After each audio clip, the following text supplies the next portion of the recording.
একদিন একটা কাক দোকান থেকে এক টুকরা মাংস চুরি করলো এবং খাওয়ার জন্য একটা গাছের ডালে বসলো। তখন গাছের নিচ দিয়ে একটা শিয়াল যাচ্ছিল। হঠাৎ উপরে তাকাতে সে মাংসের টুকরা দেখতে পেল। মাংসের টুকরা দেখে তার জিভে পানি চলে আসলো। সে ভাবতে থাকলো কিভাবে মাংসটা খাওয়া যায়। সে একটা বুদ্ধি বের করে কাকের কাছে গান শুনতে চাইলো।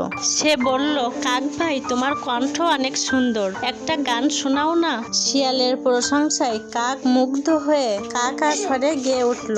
অমনি তার মুখ থেকে মাংসের টুকরাটা নিচে পড়ে গেল। শিয়াল এই সুযোগটার অপেক্ষায় ছিল। শিয়াল খপ করে মাংসের টুকরাটা মুখে পুরে দৌড়াতে লাগলো। কাক তার মাংসের জন্য শিয়ালের পিছে পিছে উঠতে শুরু করলো, কিন্তু ততক্ষণে বুদ্ধিমান শিয়াল মাংসটা খেয়ে ফেলে। তখন কাক তার নিজের ভুল বুঝতে পারে। শিক্ষা: অন্যের কথায় কান দিলে